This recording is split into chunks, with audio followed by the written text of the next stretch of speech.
আসসালামু আলাইকুম। এখন আমি বানাবো ঠাকুরবাড়ির রান্না, মানে আমাদের বিশ্বকবি রবীন্দ্রনাথ ঠাকুর বাড়ির রান্না, পটলের মালাইকারি। রান্নাটা একদম অন্য রকমের, অনেক আগের দিনের রান্না, সরিষার তেলেই হয়, খাইতে দারুণ মজা। তো যারা পুরানো দিনের রান্না পছন্দ করেন কিংবা মালাইকারি টাইপের জিনিস পছন্দ করেন, একবার চেষ্টা করে দেখেন, মুখে লেগে থাকার মতো স্বাদ। তো আসেন দেখি শুরু করা যাক। আমি কিছু পটল নিয়ে এগুলাকে এইভাবে উপরটা চেঁচে নিব।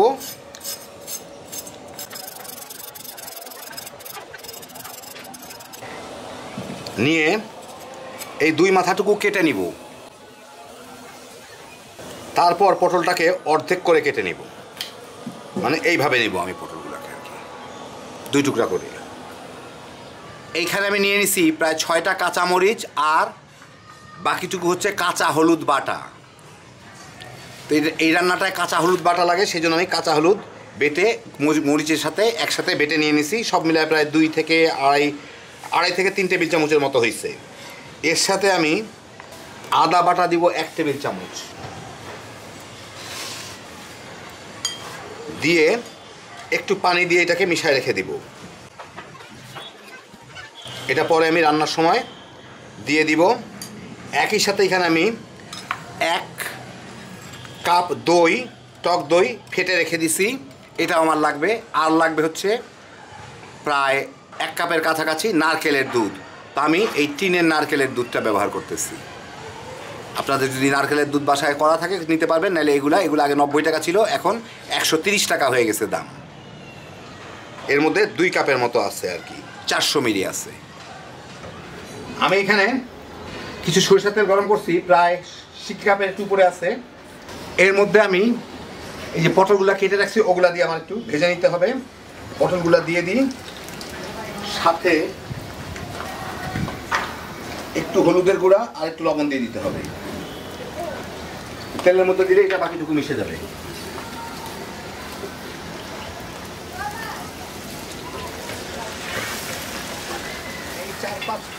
এই 4-5 মিনিট ভেজেই সরিষার তেলের জন্য দেখা যাচ্ছে না ফেনার জন্য, খুব একটা বাদামি করে তা ভাজার দরকার নাই, একটু দাগ লাগলেই হয়ে যায়। দেখেন মোটামুটি একটু দাগ লাগলেই চলে।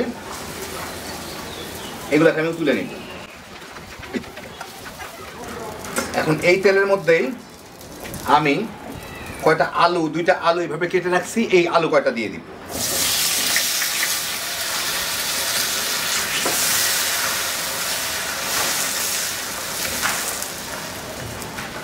আরো অল্প একটু হলুদ দিয়ে দিই, একটু লবণ দিয়ে দিই, দিয়ে আলুগুলাকেও একটু ভেজে নিব। খুব বেশি বাদামি করে ভাজার দরকার নেই, একটু বাদামি দাগ ধরলেই চলবে। এই মিনিট 2 আলুটা ভেজেই আলুর মধ্যে হালকা একটু দাগ ধরলেই হয়, কালার আসলেই হয়। আমি আলুগুলাকে উঠে নিব। এখন আমি চুলার জালটা কমায় দিচ্ছি, কমায় দেই আর কি, আরো দেই, একদম কমায়। এর মধ্যে 4-5টা কাঁচামরিচ দিব, 1 চিমটি হিং দিব, দিয়ে একটু নাড়ানাড়ি করেই এর মধ্যে আমি ওই মশলাটা দিয়ে দিব, হলুদ টলুদ বাটা যেগুলো আছে আর কি।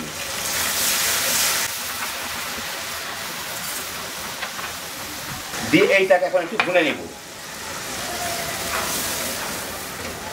ভালো মতো ভাজা হইলে দেখেন ফেনার জন্য কিছু দেখা যাচ্ছে না সরিষার তেলের, যাই হোক বুঝে যাবেন মোটামুটি, নাড়তে নাড়তে বুঝবেন যে ভালো মতো ভাজা হয়ে গেছে। এখন আমি এই চুলার জালটা একদম কমায় দিব, কারণ এর মধ্যে আমার ফেটে রাখা দইটা দিতে হবে।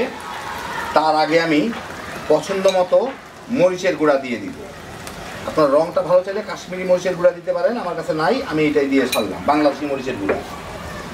একটু মিশাই দিয়ে এর সাথে, হয়তো রঙটা আমার অত ভালো আসবে না, কিন্তু কিছু করার নাই।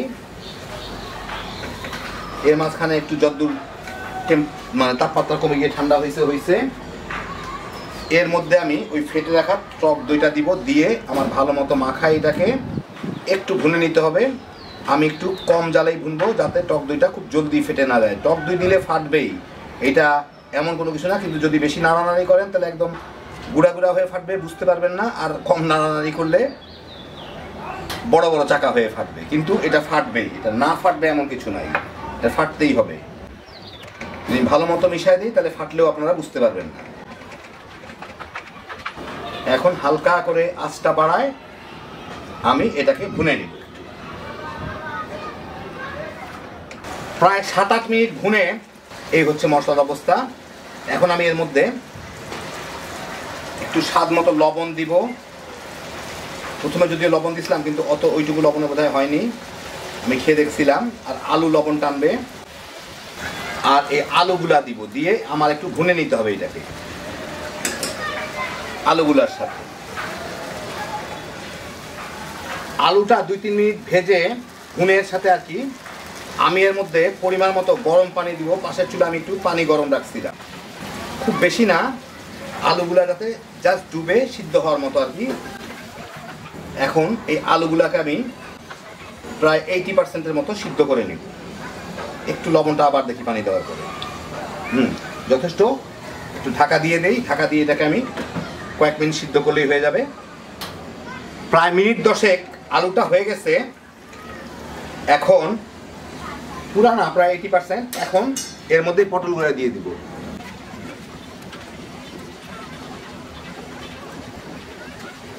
এর সাথে মিশায় 3-4 মিনিট জাল দিয়ে নিব,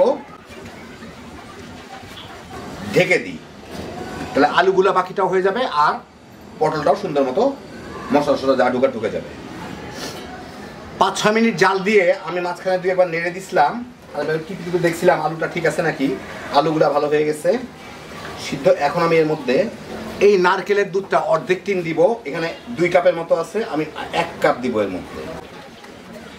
হ্যাঁ, 1 কাপের মতোই হইল। আর বাকি দুধটা আমি এরকম একটা প্লাস্টিকের বোতলের মধ্যে ভরে ডিপ ফ্রিজে ফ্রোজেন করে রেখে দিব, তাহলে আমার অনেক দিন থাকবে। আপনারা যারা নারকেলের দুধ 1 ডাব্বা কিনবেন, কেনার পরে যদি পুরাটা ব্যবহার না হয় তাহলে এইভাবে আপনারা রাখতে পারেন।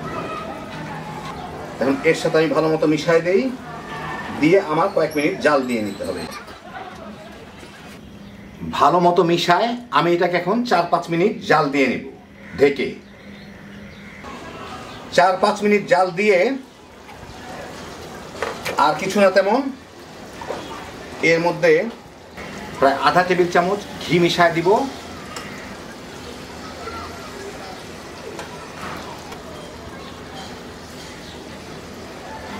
ভালো মতো মিশাই দিলাম, আর কোনো কিছু দেওয়ার দরকার নাই, জাল দেওয়ারও তেমন দরকার নাই, এটা এমনি গরম আছে। এখন আমি কয়েক মিনিট ঢেকে রেখে তারপর আপনাদের পরিবেশন করে দেখাচ্ছি। তো এই দেখেন, হয়ে গেল আমার দারুণ মজার ঠাকুরবাড়ির পটলের মালাইকারি। আমি সব কিছুই দিলাম, শুধুমাত্র কাশ্মীরি মরিচটা দেই নাই, সেই জন্য আমারটা একটু হলদে হলদে আসছে। কাশ্মীরি মরিচটা দিলে হয়তো টুকটোকা লাল হইতো, তো তাতে তেমন কিছু আসা যায় না, টেস্টটা একই থাকবে। হ্যাঁ, বিজোসের একটা আইটেম। যারা পছন্দ করেন পটল আলু কিংবা মালাইকারি, একবার বানায় দেখতে পারেন, তামা তামা করে খেয়ে ফেলাইতে পারবেন। আল্লাহ আপনাদের সবাইকে ভালো রাখুন, সুস্থ রাখুন, নিরাপদে রাখুন। ইনশাল্লাহ বেঁচে থাকলে আবার দেখা হবে। আল্লাহ হাফিজ।